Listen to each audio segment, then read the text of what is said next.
Did that startle you? Even a little? Good, because that tiny jolt, that split second where your body went, wait, before your brain even processed what happened, that wasn't random. That was a tiny almond-shaped structure buried deep inside your brain doing its one job, protecting you. It's called the amygdala. And once you understand what it does, you'll start seeing it everywhere in your life, in your relationships, in your fears, in why you sometimes react to things before you even understand why you reacted.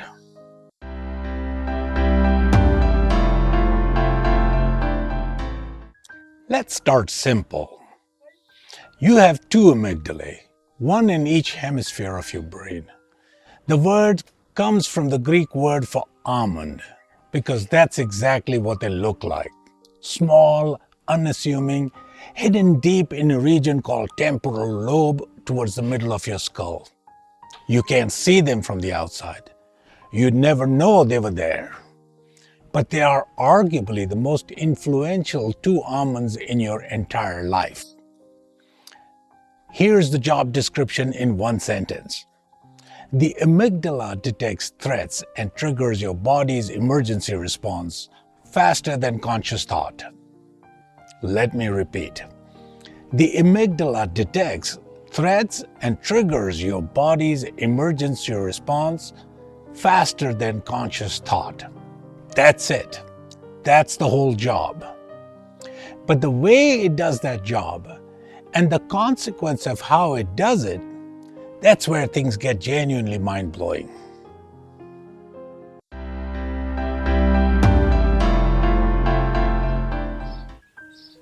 Think of your brain like a building. Most of your brain is the building itself. Rooms for language, logic, planning, memory, sophisticated stuff. The amygdala is the fire alarm on the wall. It doesn't think, it doesn't reason, it doesn't weigh options. The moment it detects something that looks like a threat, it pulls the alarm instantly. And when that alarm goes off, your body responds automatically. Heart rate jumps, breathing becomes shallow, muscles tense, stress hormones flood your system, and you know this feeling. You've felt it 100 times. Someone slams the door behind you. Your phone rings at 2 a.m. A car brakes suddenly in front of you. You get an email from your boss that just says, "Can we talk?" The stomach drop, that's the amygdala pulling the fire alarm. Now here's the crucial thing, and this is what most people don't realize. The amygdala reacts before the rational part of your brain even gets the information.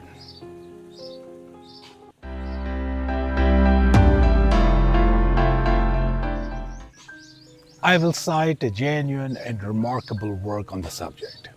Neuroscientist Joseph Ledoux described two pathways for how threat information travels in the brain. He called them the high road and the low road. The low road is fast and dirty. Sensory information goes directly to the amygdala with almost no processing. It's imprecise, but it's fast. The amygdala reacts before you consciously know what you're reacting to. The high road, on the other hand, is slower. Information travels through the cortex, the thinking brain, gets properly analyzed, and then an informed response is generated. Here's the problem. By the time the high road delivers its verdict, relax, that wasn't a snake, it was a garden hose. The amygdala has already fired. Your heart rate is already racing. Your hands are already sweaty. You felt fear before you understood why. This is not a design flaw. In the wild, this saved your ancestors' lives constantly. React first, analyze later. A false alarm costs you nothing, a missed alarm costs you everything. The problem is, we are no longer running from predators.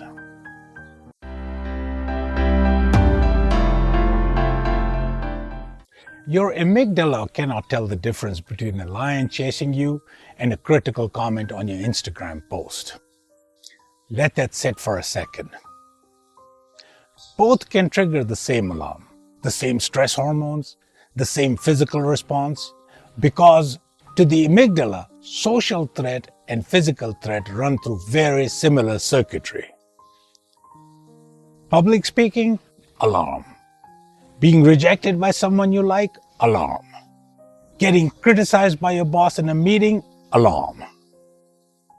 This is why you sometimes freeze in arguments. You literally lose the access to your full vocabulary and reasoning because your amygdala has partially hijacked the system. Your blood and neurological resources are being redirected towards survival, not eloquence. This is called an amygdala hijack, a term coined by psychologist Daniel Goleman. The emotional brain takes the wheel before the rational brain can intervene.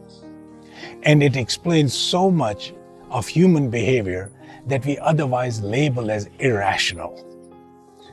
Road rage, panic attacks, why trauma responses don't follow logic, why you said something in a fight you can't believe came out of your mouth. None of that is weakness. It's ancient hardware.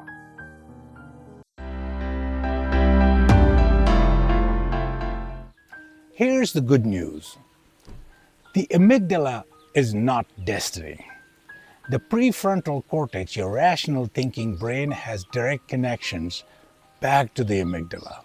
It can, with training and practice, turn down the alarm. And this is the actual neuroscience behind why.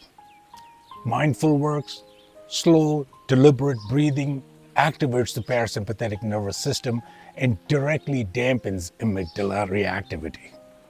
This is well documented. I'm not guessing here. Therapy works. Specifically, exposure-based therapies help the brain learn that certain triggers are not actually dangerous and gradually recalibrating the amygdala's threat library. Naming emotions works. There's research from Matthew Lieberman at UCLA, so I'm citing a real source, suggesting that simply labeling your emotion out loud reduces amygdala activation. I feel anxious. That sentence, spoken or written, engages the cortex and quiets the alarm. You can't disable the fire alarm. You wouldn't want to. People with amygdala damage often can't recognize danger at all, which is its own catastrophe. But you can train your response time between the alarm and your action. That gap, tiny as it is where self-control actually lives.